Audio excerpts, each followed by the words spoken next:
ফরিদপুর শহরের নাগরিক নিরাপত্তা নিশ্চিত করতে কয়েক বছর আগে জেলার গুরুত্বপূর্ণ সড়ক, মোড় ও জনবহুল এলাকায় বসানো হয়েছিল 2 শতাধিক সিসি ক্যামেরা। জেলা পুলিশের এই উদ্যোগে কমে এসেছিল ছিনতাই, চুরি ও নানা অপরাধমূলক কর্মকাণ্ড।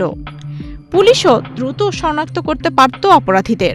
তবে দীর্ঘদিন ধরেই অধিকাংশ ক্যামেরা অকেজো হয়ে থাকায় আবারও বাড়ছে অপরাধের সংখ্যা। এতে নিরাপত্তাহীনতায় উদ্বিগ্ন হয়ে পড়েছেন শহরবাসী। প্রযুক্তি নির্ভর নজরদারি ব্যবস্থার অংশ হিসেবে স্থাপন করা এসব সিসি ক্যামেরা মনিটরিং করা হতো পুলিশ সুপারের কার্যালয় থেকে। শহরের গুরুত্বপূর্ণ পয়েন্টগুলো নজরদারির আওতায় থাকায় অপরাধ নিয়ন্ত্রণেও ইতিবাচক প্রভাব পড়েছিল।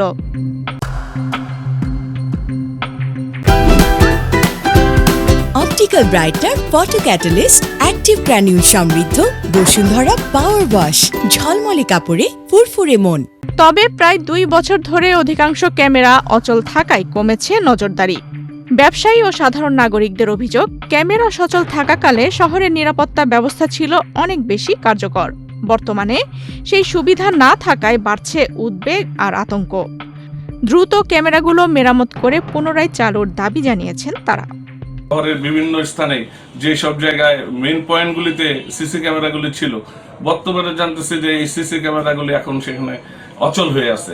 এবং এই অচলতার কারণে আমরা যারা সাধারণ জনগণ বা সাধারণ মানুষ সহ যে কোনো মানুষই হতে পারে, বিভিন্ন ধরনের দুর্ঘটনার শিকার হচ্ছে। চুরি, ছিনতাই বা যেই ধরনের কিছু হোক না, আগে যেমন সিসি ক্যামেরাগুলি থাকলে সেটা আমরাও শনাক্ত করতে পারতাম এবং প্রশাসনও সেই শনাক্ত করে তাদের বিরুদ্ধে ব্যবস্থা নিতে পারত। 3-4 বছর আগের ঘটনা দেখি, ফরিদপুর শহরে যেসব অপরাধ সিসি ক্যামেরার কারণে, প্রথমত সিসি ক্যামেরা লাগানোর কারণে অপরাধ কমে আসছিল। তারপরেও যেসব ঘটনাগুলো ঘটেছিল সেগুলো সিসি ক্যামেরার সূত্র ধরে অপরাধী শনাক্ত হয়েছে এবং তাদের বিচারের অপেক্ষা করছে। এই কারণে তখন অপরাধের মাত্রা কমে গেছিল। কিন্তু কিছুদিন ধরে, গত 2 বছর ধরে প্রায় সিসি ক্যামেরাগুলো অচল অবস্থায় আছে ফরিদপুরে। এই অচলতার কারণে ফরিদপুরে অপরাধ প্রবণতা বাড়ছে এবং অপরাধীরা বেপরোয়া হয়ে উঠে। আমাদের সন্তানেরা স্কুল কলেজে নিরাপদে যেতে পারতো। আমরাও তো বিভিন্ন কাজে বিভিন্ন জায়গায় যাই, যে আমরা কিন্তু নিরাপদ বোধ করি না এবং আমরা সবসময় নিরাপত্তার অভাব বোধ করি এই সিসি ক্যামেরাগুলো সচল না থাকার কারণে। এদিকে ফরিদপুরের অতিরিক্ত পুলিশ সুপার আজমির হোসেন জানিয়েছেন, নাগরিক নিরাপত্তা জোরদারে সিসি ক্যামেরা পুনঃস্থাপনের বিষয়টি গুরুত্বের সঙ্গে দেখা হচ্ছে। দ্রুত সময়ের মধ্যেই এই সংক্রান্ত কাজ শুরু হবে বলেও জানান তিনি। ফরিদপুর শহরটা পুরোটাই সিসিটিভি ক্যামেরার আওতায় ছিল, কিন্তু বিগত 24 সালে 5 আগস্টের পরে এই ক্যামেরাগুলো অধিকাংশই নষ্ট হয়ে গিয়েছে এবং এগুলো পরে আর মেরামত করা হয়নি।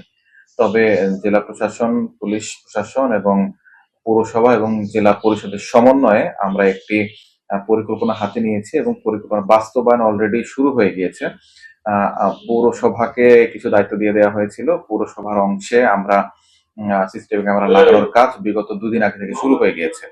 এটা আমরা খুব শীঘ্রই এটার বাস্তবায়ন দেখতে পাবো এবং জেলা পরিষদের যে অংশটুকু আছে সেই অংশটুকুর কাজও শীঘ্রই শুরু হবে। আমরা ধারণা করছি যে আগামী 1 সপ্তাহ থেকে 10 দিনের মধ্যেই ফরিদপুর মূল শহর কেন্দ্রিক যে সিসিটিভি ক্যামেরার নেটওয়ার্কের আওতায় নিয়ে আসা, এটা আমরা বাস্তবায়ন দেখতে পাবো। শহরের গুরুত্বপূর্ণ স্থাপনাগুলো আবারও নজরদারির আওতায় এলে অপরাধ নিয়ন্ত্রণের পাশাপাশি নাগরিকদের মধ্যেও স্বস্তি ফিরবে বলে আশা সংশ্লিষ্টদের। আফসানা রিপা, বাংলাদেশ প্রতিদিন।